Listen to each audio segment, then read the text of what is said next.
Shalom à vous, peuple de Dieu, j'espère que vous allez bien, alléluia.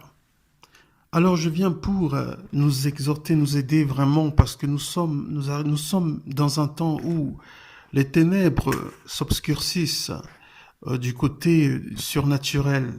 Les esprits commencent à être plus ténébreux et vraiment nous devons être vigilants parce que le combat n'est pas du tout dans le domaine physique, mais dans le côté spirituel. Donc c'est pour cela que nous devons être des gens spirituels. Alléluia. La religion ne peut pas combattre ce qui est physique. Ok? C'est la raison pour laquelle nous devons nous séparer de l'esprit de la religion. C'est-à-dire l'esprit qui croit en Dieu, mais qui veut toujours les choses de ce monde. Vous comprenez ce que je veux dire? Donc c'est pourquoi vraiment nous devons être vigilants. Ok? Donc la religion vraiment veut grandir, veut vraiment s'accroître dans ce temps où nous sommes. Pourquoi? Parce que Satan veut tourner les gens, les cœurs de chaque être humain dans les possessions des choses matérielles. Alléluia. La Bible dit, ne vous amassez point des trésors sur la terre, où la teigne et la rouille détruisent, et où les voleurs percent et dérobent. Mais amassez-vous des trésors dans le ciel, où la teigne et la rouille ne détruisent point, et où les voleurs ne percent ni ne dérobent. Donc, plus les gens se tournent du côté des choses du monde, plus l'intérêt pour la doctrine, pour les choses de Dieu commence à vraiment diminuer. Vous comprenez? Donc c'est la raison pour laquelle il faut être vigilant, il faut être prudent, il faut vraiment être vraiment très perspicace, discerner vraiment ce qui se passe dans notre entourage. Alléluia. Amen. Donc, vous savez, il est important en tant que croyant converti de comprendre que le christianisme n'est pas venu pour donner un spectacle, pour faire rire les gens ou alors pour rendre les gens tout simplement intéressés du côté simplement au niveau de l'entendement, c'est-à-dire simplement la curiosité d'entendre, mais pas le désir de vouloir se convertir. Alléluia. Donc, le but du christianisme, c'est d'apporter l'évangile afin que les gens entendent et le Saint-Esprit commence à travailler dans leur esprit pour pouvoir les convaincre individuellement qu'ils sont des pécheurs et qu'ils ont besoin de Dieu. Alléluia. Amen. Donc, nous ne sommes pas là pour faire le théâtre, présenter Jésus-Christ simplement parce que nous voulons avoir une notoriété, nous voulons avoir des vues, nous voulons avoir une image publique, une sorte comment je peux dire ça, de monde spirituellement politique, ok? Nous ne sommes pas là pour présenter notre image partout où nous nous trouvons sur les réseaux sociaux ou autres. Nous sommes là simplement pour apporter tout en s'effaçant parce que il faut s'effacer pour que la parole de Dieu prenne la première place, prenne la place. Nous ne devons pas nous montrer dans le premier rang. Nous ne devons pas nous faire voir afin que les gens ne voient plus l'importance du salut en Jésus-Christ. Mais que nous puissions voir, oui, voilà, que nous puissions voir que les gens doivent chercher Christ, ok? Donc, c'est important, famille spirituelle, c'est important de comprendre ça, pour éviter que Satan, pour éviter que les démons viennent transformer l'évangile de Jésus-Christ simplement pour satisfaire notre ego, pour satisfaire nos envies, ok? Et pour éviter que le maximum de personnes se tournent vers Jésus, se tournent vers la saine doctrine, sans pour autant s'attacher à des esprits séducteurs, à des doctrines de démons. Vous comprenez ce que je veux dire? Pourquoi? Parce que le but du diable est de tourner les cœurs des gens vers des esprits séducteurs, c'est-à-dire vers des enseignements théologiques qui n'ont rien à voir avec la parole efficace de Dieu. Vous comprenez? Donc c'est pourquoi tout ce qui est on va dire évangile, tout ce qui est spirituel, ok. Donc nous ne devons pas nous mélanger, apporter énormément de, je disais, du brouillard dans les esprits. Pourquoi? Parce que vous le savez, il y a une pauvreté dans le monde, il y a une pauvreté du côté spirituel, mais également dans le côté physique. D'accord? Donc, le but des gens pauvres dans le côté spirituel ou physique, c'est de s'enrichir, c'est d'avoir énormément de connaissances dans le côté de l'esprit, c'est de s'enrichir spirituellement et ensuite de pouvoir le donner aux autres. Mais l'évangile est devenu une sorte de commerce spirituel, c'est-à-dire que les gens reçoivent gratuitement, mais ils vont en échange vendre, donner aux autres en échange des gains. D'accord? Et cela n'a plus rien à voir avec l'évangile de Jésus-Christ. D'accord? Mais maintenant, il y a des gens qui sont pauvres, pas spirituellement, mais physiquement. D'accord? Donc, les gens pauvres veulent devenir, je ne sais pas, pasteurs, veulent devenir, pourquoi? Parce que ils ont vu que beaucoup de pasteurs obtiennent beaucoup de gains, beaucoup d'argent dans leur ministère. Alors les gens pauvres dans le domaine physique vont vouloir imiter, prendre cet exemple afin de pouvoir gagner énormément d'argent dans le côté physique. Vous comprenez? Donc, il y a des gens qui deviennent hommes de Dieu, femmes de Dieu, parce qu'ils ont simplement compris, ils ont simplement vu qu'il y a des pasteurs, il y a des prophètes qui gagnent énormément d'argent dans leur propre ministère. Vous comprenez?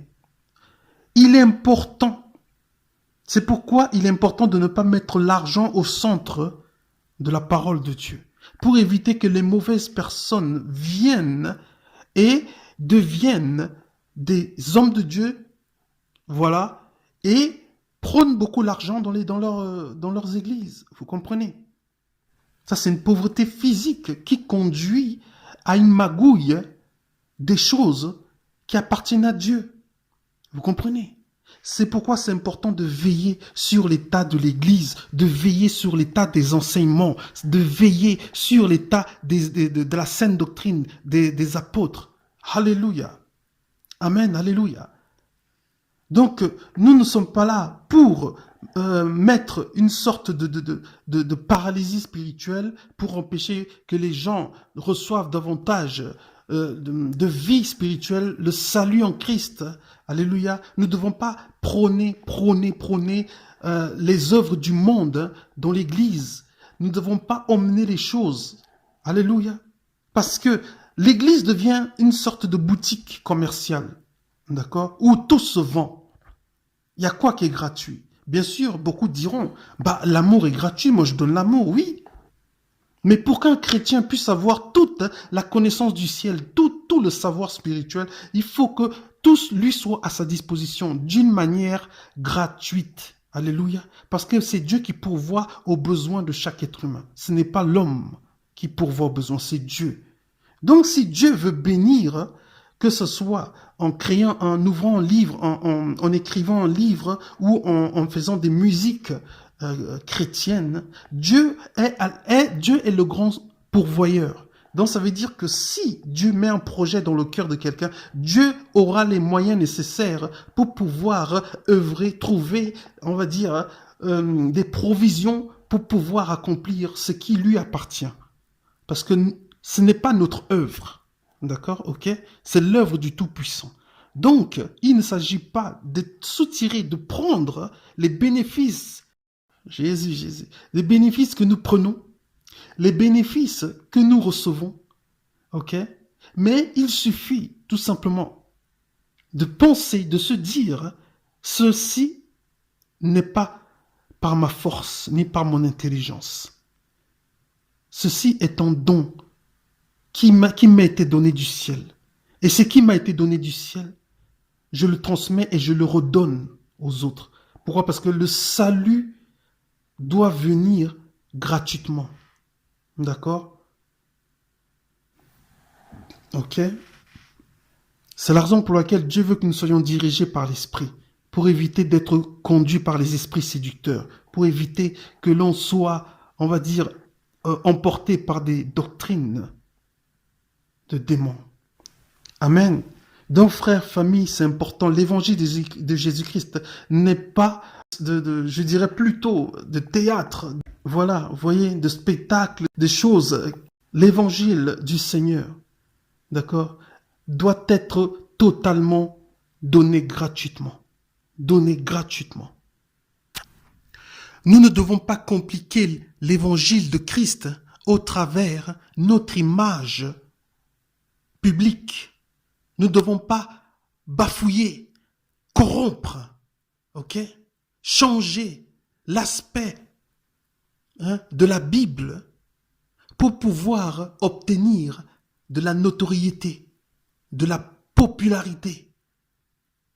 D'accord? Notre image n'est pas du tout important, je vous assure. Notre image personnelle n'est pas du tout importante. Nous ne sommes rien. Nous sommes poussière. Vous comprenez? Ce qui est important, c'est la parole que nous proclamons. Ce n'est pas ce que nous avons. Ce n'est pas le matériel que vous avez. Ce n'est pas ce que vous possédez. Vous pouvez être riche, mais être pauvre en Christ. Pourquoi? Parce que vous pensez qu'à vous. Ok?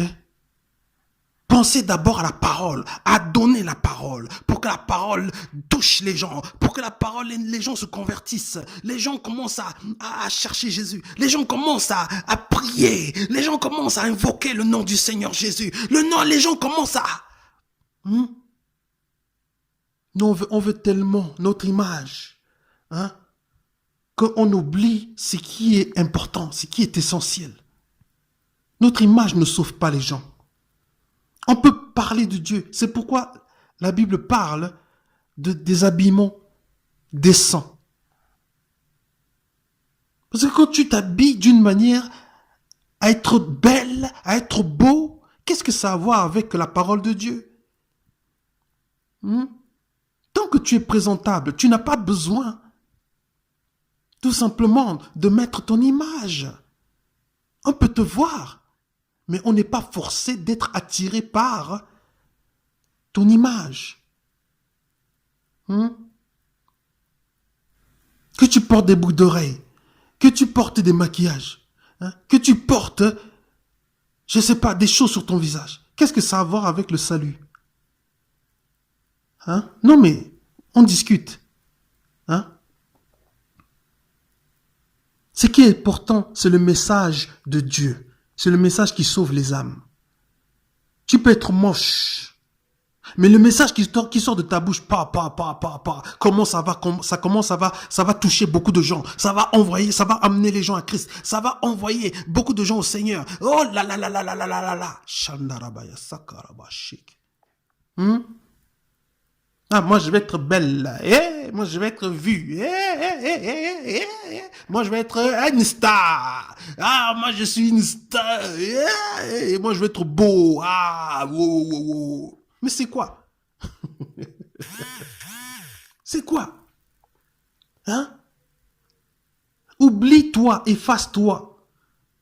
Jean le Baptiste a dit, il faut que je diminue et il faut que Christ croisse. Il faut qu'il croisse et que moi, je diminue. Mais il y a beaucoup de gens, ils veulent s'augmenter, ils veulent s'élever, Moi. Regardez-moi. Moi. Je parle de Dieu, mais je montre aussi ce que je suis. Moi. Tu n'es pas le sauveur, tu n'es pas la sauveuse, tu n'es pas Tu n'es pas le Seigneur, voilà. Il n'y a qu'un seul Seigneur. C'est celui qui est allé à la croix de Golgotha. Il a payé le prix pour toi. Toi qui te dis vraiment important dans les réseaux sociaux, là. Il a payé le prix pour tes péchés. Tu n'es rien. Ok? Non, quand je dis tu n'es rien, je ne parle pas de... Non, je dis... ok? Sans l'Esprit de Dieu, sans Dieu, hein, tu n'es qu'un homme. D'accord? Donc, présente Christ. Ne te présente pas trop toi. Présente Christ. Présente la parole de Dieu. Présente le salut. Présente l'Esprit de Dieu. Présente. Alléluia. Arrête de faire le show. Tu n'es pas un one-man show.